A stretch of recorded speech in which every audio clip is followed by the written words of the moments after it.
A lot of times people ask me, what should I put in a real estate contract? What's important? And we made this video, and it gives you some ideas of some of the things we believe are essential for your earnest money contract, your lease contract, or an option for any type of real estate contract. Some of the terms for earnest money contracts, it depends if you're representing the seller or the buyer. If I'm seller, it's really important to have a remedy provision. Almost every earnest money contract has a remedy provision that says if you default, seller, the buyer can sue you for specific performance, make you sell that property to us, which is problematic because there may be reasons they can't sell it to them. There may be liens against the property, there may be encumbrances, there may be easements. So I like to get rid of that clause. And the other part, they say also, if we, besides specific performance, we can get any remedy allowed by law, or we can get the earnest money returned. And what I do is I said, besides getting the earnest money, we're going to give you liquidated damages. So I'm not going to give you specific performance. I'm not going to have you any remedy allowed by law. I'm going to limit you to getting the earnest money back and getting a sum certain. We come, whether it's basically your fees that you're expending out, your due diligence period, any money you're out of pocket. But we limit it to the amount that you're out of pocket, or $5,000, $10,000, depending on the case. So that's what we do.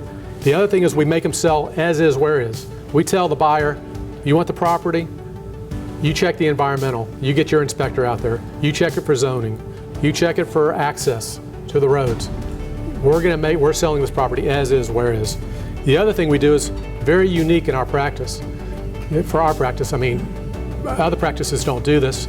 We make them sign a certificate and release, the buyer. At closing, the seller is going to pay the buyer $100, and the buyer is going to turn over a certificate and release, releasing the seller from any and all claims regarding the property, the environmental condition of the property, anything related to the property.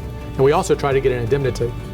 And the reason we do that is I've dealt with bank foreclosure properties, and people come out of the woodwork trying to file suits against the bank, some of the crazy cases. So we make them release any and all claims prior to. So if they go take that if they're upset and the property goes down in value, and they go to try to go sue the bank or the seller, if they've released all their claims, they don't have anything there, so an attorney's not going to take the case.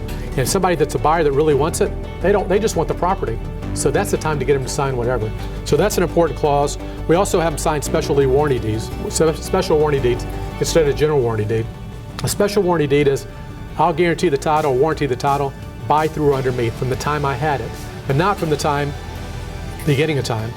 And we basically say, and they'll agree to that almost every single time, because I said, you have a title policy. So I don't want them to come back ever against my seller. And finally, for buyer, there's a lot of clauses. What I just said, we try to turn it the other way as far as negotiation. Won't agree to some of those terms. But the most important things for the buyer is getting out of the contract. We have to put provisions in there for a feasibility period long enough that they can make a decision. We may want them to get the second feasibility period if certain things happen.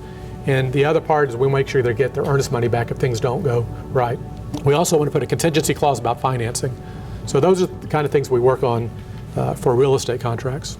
When you purchase and sell the real estate, it's so important to have an attorney review the commitment, the survey. 95% of the time there's not normally issues with it. For those 5% that are, or 10%, it could be a real mess down the road. So what we do is we make sure we have clauses in our contracts to protect the client. Make sure they understand the document that they're signing, because those are large transactions for most people, and it is so important to get it right early on. Most litigation can be prevented by good contract law, and at our firm, that's what we do. 40% of our practice is preparing contracts for our clients that help them in the event that there is a dispute between parties.